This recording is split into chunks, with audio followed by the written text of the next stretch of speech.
Hi everyone, this is Brennan here from bsharp.net, and in this tutorial I'm going to be showing you how to use the remesh modifier.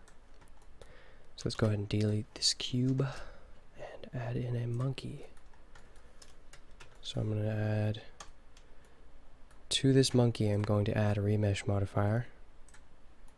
As you can see, it looks kind of weird.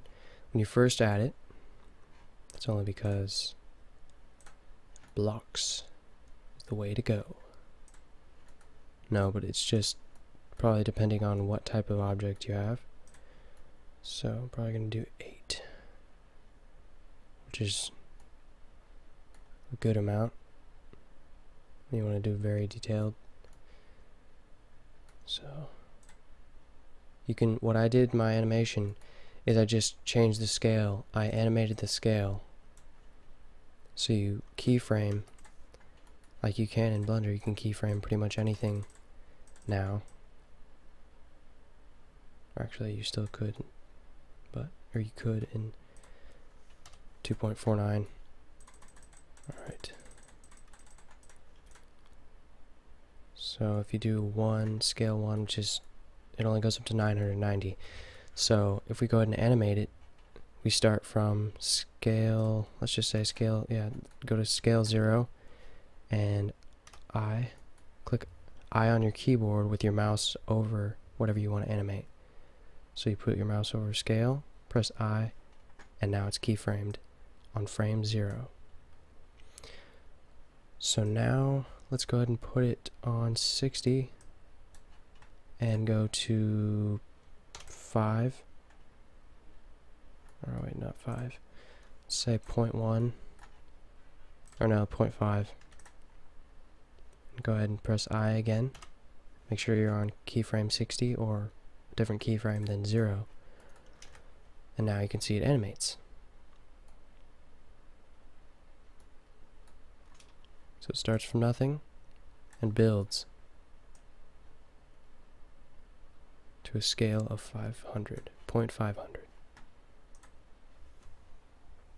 So you can pretty much change, you can change it to sharp. So let's see what that does. That looks sharp, looks pretty sharp, the edges. Or you can do, and it probably also changes the mesh as well in wireframe mode. You can see changes the way the vertices are put together. Blocks. So you can see the difference between those. Just gonna, there's also smooth. You can change this. See what this looks like? Okay, so it stays the same. Even if you add a subsurface modifier or even smooth it, still looks the same.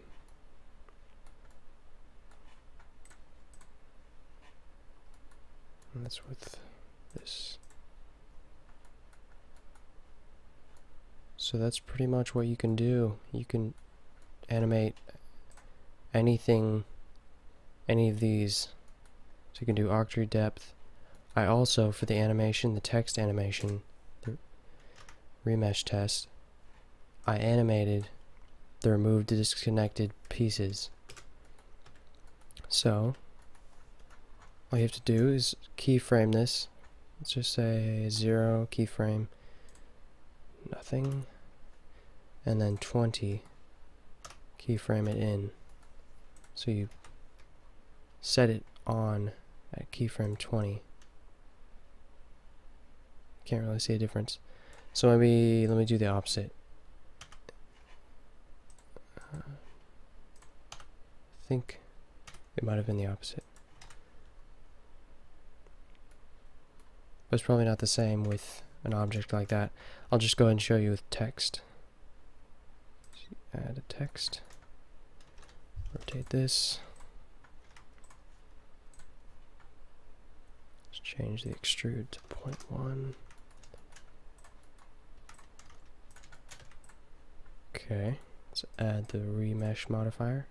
Actually, I have to convert this to a mesh by clicking Alt-C, pressing Alt-C on your keyboard.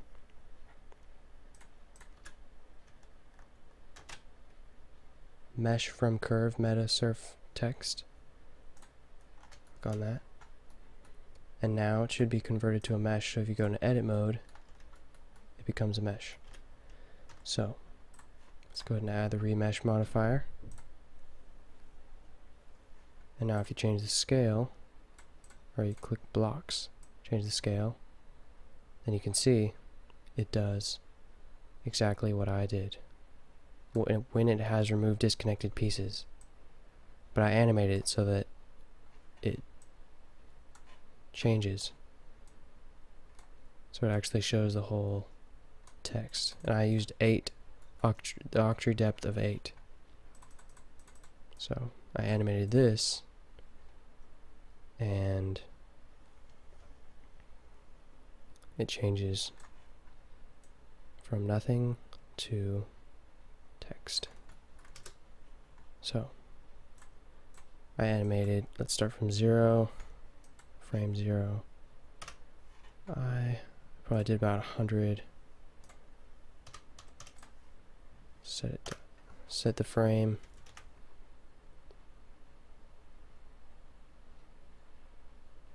Maybe about, I'll just do 60 for this. See, about 60. So it adds. Another thing I did was I animated the camera switching. So I duplicated different cameras, added them on different sides, and then set each camera to show. So I pressed M on the keyboard in the little timeline down here, and then press Control B to bind the camera. So, and then I animated to the music a different keyframe, different frame number, binded it, and now if you watch this, it animates and switches. As you can see, you can't see the text, so I'll move the camera over here, and now you should be able to see. If I put it closer, it switches. Switches from one side to the other. So that's how I did that. And let's see, I also animated, as I said earlier, the remove disconnected pieces. So from 0 to 60, probably about, I did for a little while, I actually animated with, so it looks like this, as you can see in the animation in the video. And then later, as it gets to the end, I added it in. Or I took it off, animated it off. So it's on right there, checked right there, and as it goes, it pops up, or it stops blinking like that. So that's pretty much everything I did. Thanks for watching.